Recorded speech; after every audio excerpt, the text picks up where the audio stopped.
Hello students, welcome back to the next section of our tutorial on society, law and ethics. See about safe communication over the network or safely communicating data through the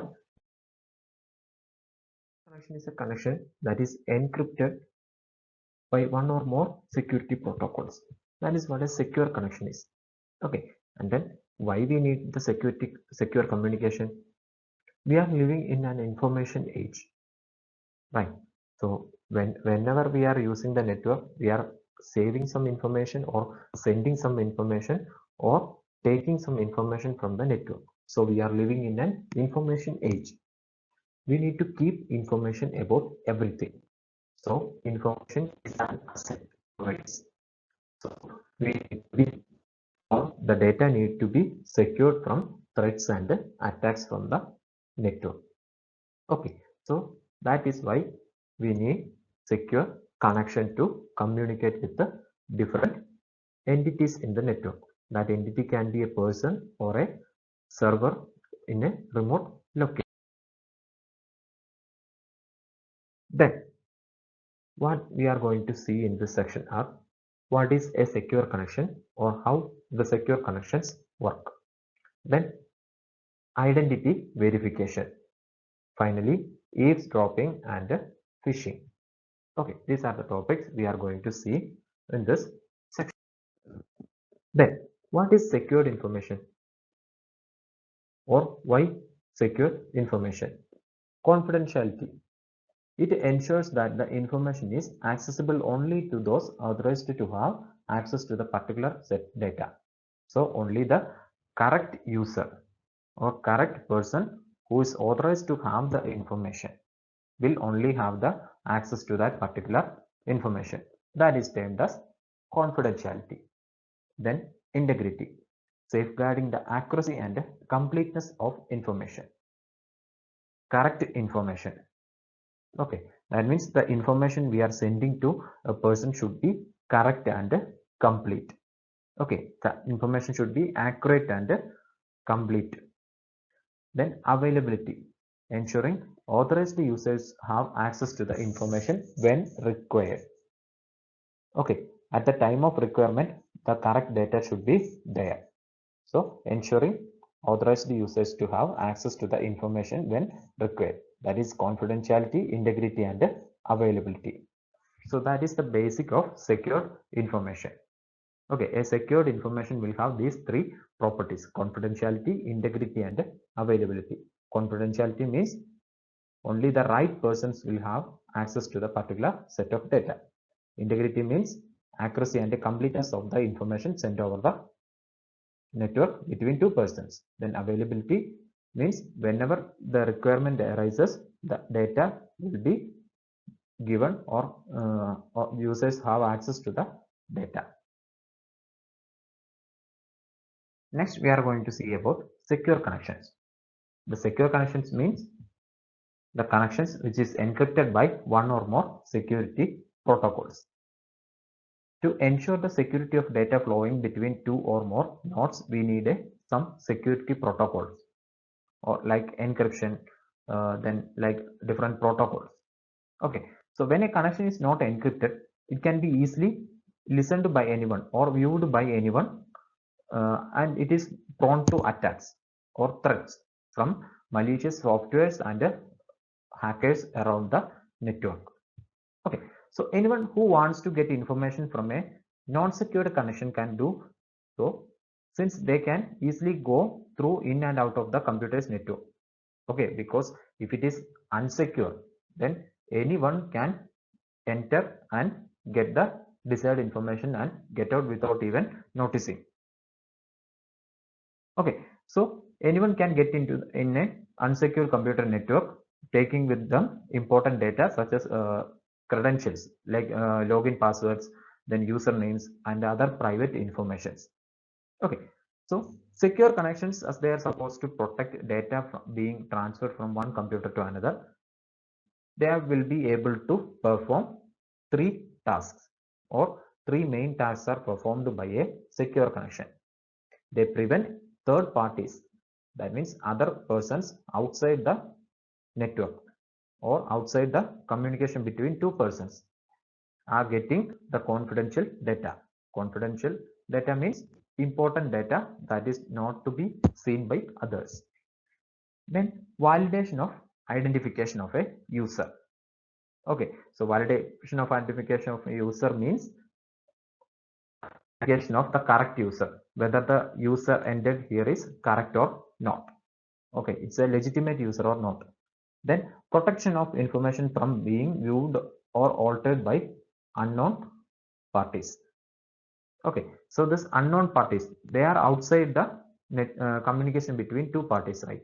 So this protection against the uh, viewing this information by unknown parties is also another task by a secure connection.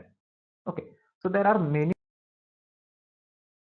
Okay, so most of them involve data encryption. Data encryption is the main method to ensure secure connection. So what is encryption? Data encryption is a method which hides information from unauthorized parties using uh, appropriate programs or softwares installed on both computers. So from sender to receiver, an encrypted message means whoever listened to that message in between will not understand anything. So only the sender and the receiver will get the information. So the sender encrypts the message using a software to a different form and sends over the network, and then the receiver receives this encrypted message and then decrypt using the same software or same compatible software used by the sender to encrypt the data. Then the message is decrypted to original message and then viewed by the receiver. Then security protocols. Security protocols are used in main communications like mail servers and then network layers, etc. So most of them you are familiar with: TCP and IP, then HTTPS, IMAP, then POP3, etc.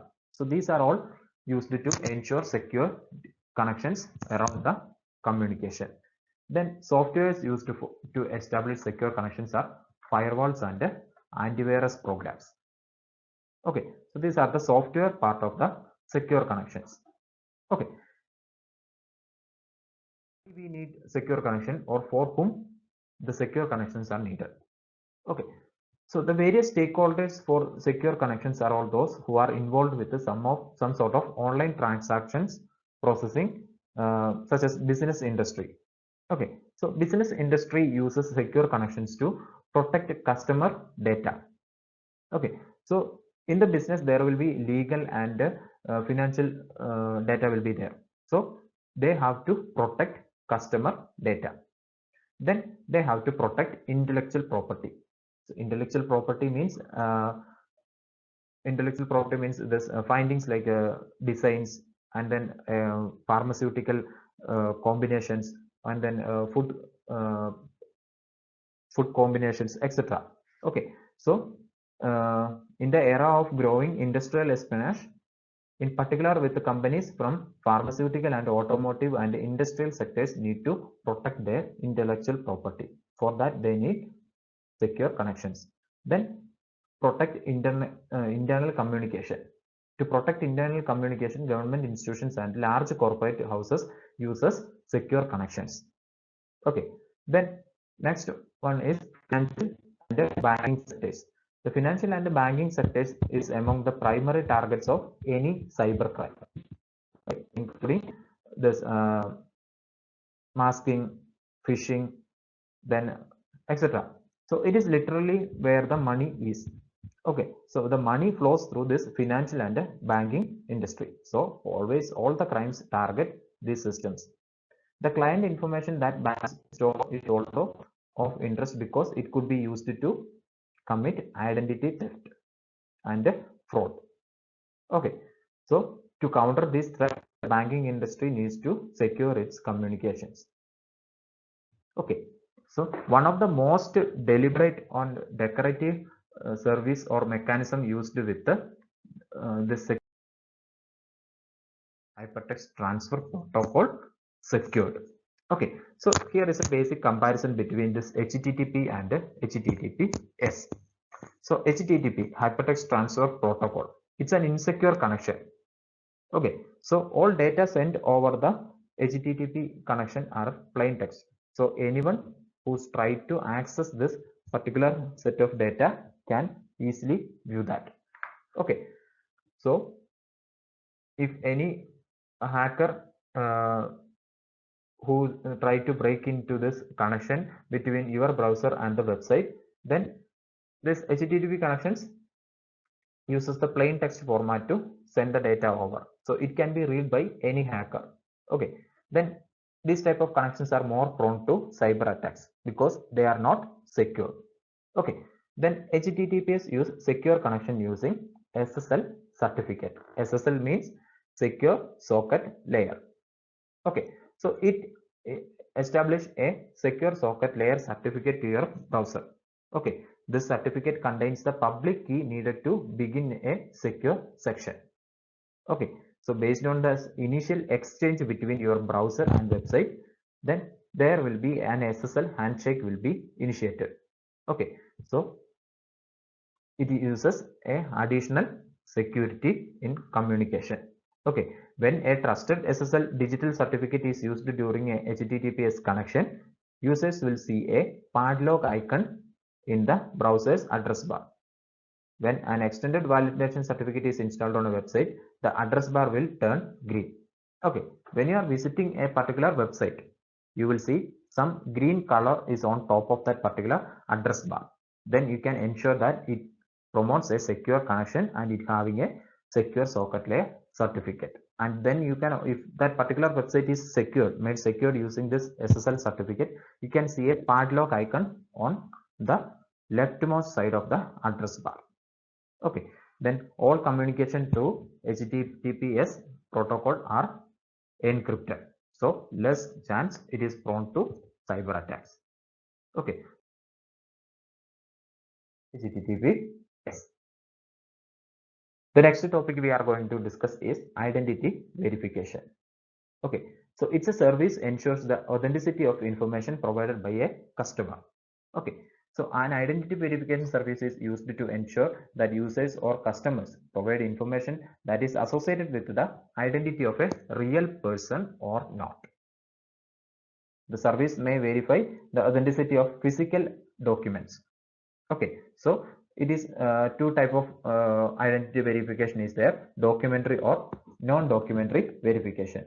In documentary verification, they try to verify or physically check the authenticity of real documents like a driver's license or birth certificate or passport or any other physical certificates or physical documents.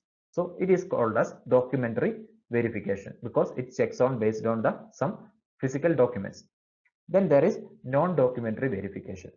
Non-documentary verification means uh, they can verify identity information against authoritative sources like contacting the government data or such as a credit bureau, etc. So it is termed as non-documentary verification.